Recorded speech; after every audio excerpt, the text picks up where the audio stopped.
Scott is the director of Elevate, the junior high youth ministry at Willow Creek Community Church near Chicago.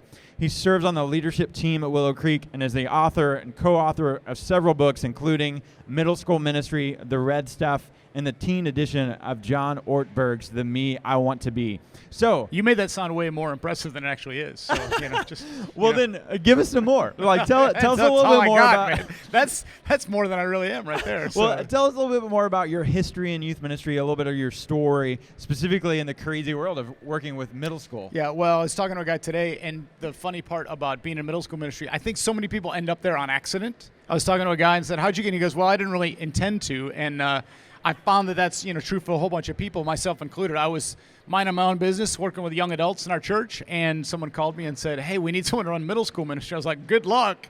And next thing I knew, there I was doing it, and that was actually, believe it or not, 15 years ago. So I fell in love, and I remember saying to my wife, "What if they need someone not just for a year or two? Like, what if they need someone to go for 10 years?" And she's like, "In middle school ministry?"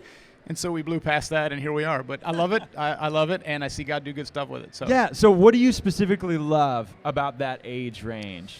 Well, one of the things that, and it might be just quirky personalities. I mean, some people might not all be this way, but one of the things that is true for middle schoolers, I think, is it's this awkward, right? I mean, and I think without recognizing that and just admitting it, I mean, out the gates, I think that's one of the key secrets. I mean, you said there's going to be tricks. I was like, oh, I don't have any tricks, but that's one of the things that I think is significant is if you can embrace that awkwardness, and maybe even more significantly, I think all I have to do with middle schoolers is be more comfortable with the awkward than they are, right? Sure. Because that's who they are. I mean, they don't know any better, right? And I think some adults, we get freaked out a little bit when a 12-year-old like says or does weird things. But if I can be okay with that, I can dig in a little further and see what's going on. And, part of that is just remembering, man, I was a 12-year-old awkward person, and sometimes an awkward adult now too. But, you know what I'm saying? Just the awkward. I mean, awkward is part of it. If you can't stand awkward, I don't know, practice. So then thinking about the awkwardness, there's also in the middle of that, all of these milestones that happen. I mean, that age range is really significant.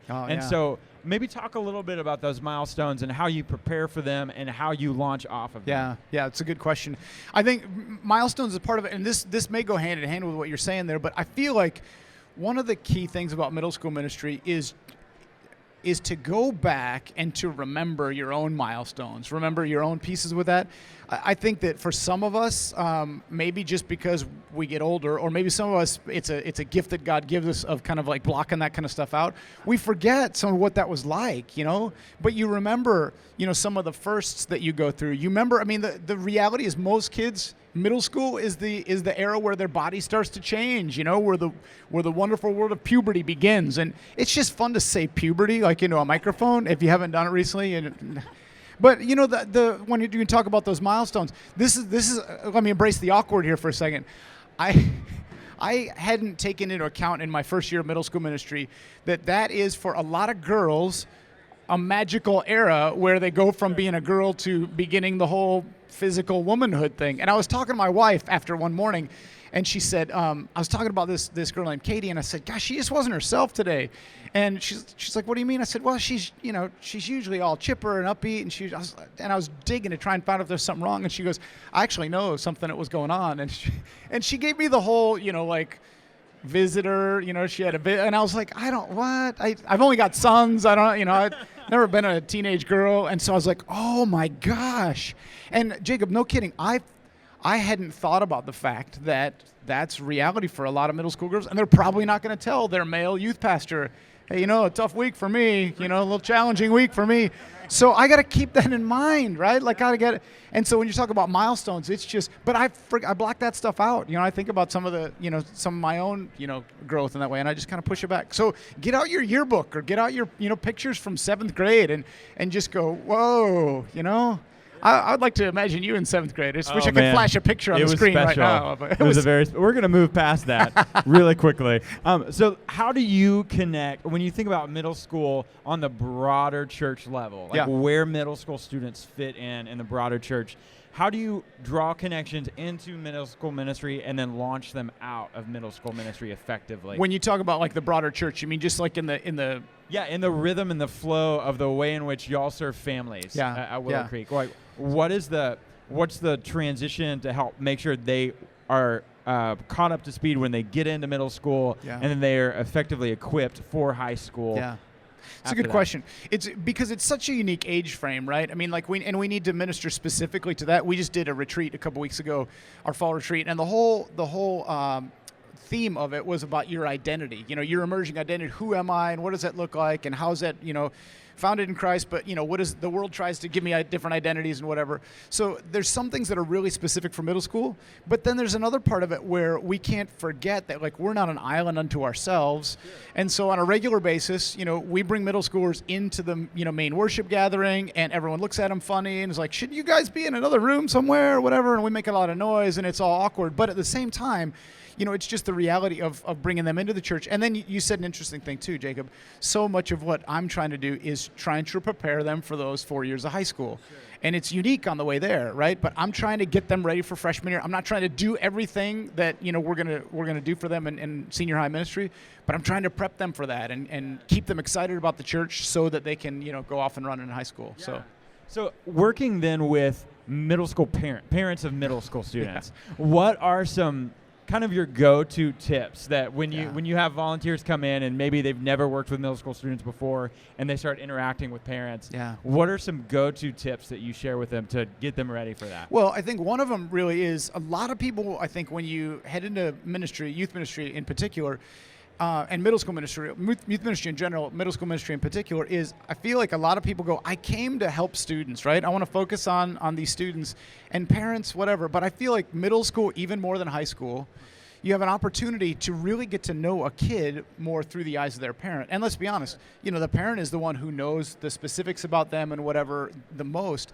But I think a lot of times we're hesitant about that, to reach out to those parents. Some parents don't want anything to do with that, but other parents, they will give you a whole lot more background, and you can be, I believe, so much more effective if you understand the context that they're coming from. So reaching out is just part of it and not alienating those parents. I think I was in a conversation today, elementary school to middle school, like in the public school system, it's kind of like it's the stage of going, okay, yeah, you helped us with your elementary school kids, parents. Middle school, we got this. We don't need you anymore. So I think parents are getting a read of like, oh, we're supposed to take a step back. But we're trying to say, no. How do we partner together? How can I help resource you? How can I, help point you in the right directions without offending you and telling you how to parent your kid? Does that make sense? Yeah, it totally does. And so on the volunteer side of things, what do you look for in a middle school ministry volunteer? Yeah. Because a lot of times as a volunteer, I'm not the coolest thing. I don't know what on the fleek means. I don't even think that's the way you say it. But things like that, like, do I have to be cool? Do I have to know all those things? Look at me. You got to be totally cool. You have to be tell. Completely cool. I could tell. If you're gonna. No, and again, leading question, but in reality, I've got a friend who says it this way: to do middle school ministry, you gotta love God, and you gotta just at least like middle school kids. You know what I'm saying? You don't have to love them. I mean, there's some middle school kids that I honestly can't stand all that much. But if you love God and you can like them and kind of see that, and again, I think there's nothing the middle schooler likes better. Well, I don't want to exaggerate. There's one of the things that a middle schooler does like is to be able to tell an interested adult what they don't know, right? I mean, if you ask about a song or a game or whatever, they don't expect me to know. In fact, they can tell if I'm faking it, right? They're like, Scott, you have no idea what that's about. But I'm like, tell me. And they love to tell. Like, they love to know stuff that I don't know and help me understand it. And I think sometimes people think, I've got to know that or I can't relate. No. Let them teach you. And there's enough that adults are teaching them. They love to have something that they go, hey, I can help you with that. I mean, there's a lot of things that they can help us catch up to speed with. So. Yeah. Well, one final word of encouragement. What's one final thing you want to share with youth workers? Because, you've got 3 seminars here, one that you've already done today.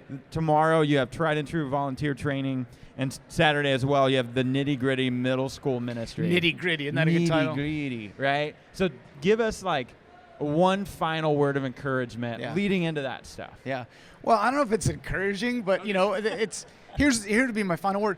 It's hard. Like, middle school ministry is hard. And sometimes you come to a place like this and someone tells you, like, man, like I think they've got it all figured out. I don't. I mean, like, there's times where it's like a group will bomb or a kid. I'm looking through. I'm going. I'm not getting through to that kid. But here's the only. And maybe it's just the thing that I say to myself to encourage myself. It's a long-term view, right? Sure. I was a middle school knucklehead. Like the people who tried to help me spiritually in middle school, they would have been like, we did nothing for that kid. Like he's no closer to Jesus than he was when we started. And, got at it, I think he just was taking longer with me somehow. But if you can look further out, if you can take a long-term view, there's a like a girl in her 20s who's one of our small group leaders. But I'm so old that I was the youth pastor when she was in middle school. And to watch her now, I mean, she was an awkward, it just wasn't. And now, she's a teacher. She's great with kids. She's articulate. The things that made her kind of a dorky middle school kid have made her an awesome adult. And she said to me, this was interesting, she said to me about 2 weeks ago, she goes, I'm just here trying to be the adult that I needed when I was in middle school. Wow. And to think about like that long-term view, I mean, it's 10 years ago, and I knew her 10 years ago, and now here she is, like, 24 years old and trying to. So that it's a long-term view, and sometimes you walk out and you go, what am I doing? Like, did I make any difference today? But in a long-term view, I think that's, we've got to look, further on down. So that's kind of how I finish. I love it. Well, thank you, Scott. Let's thank Scott for being involved, sharing his ideas.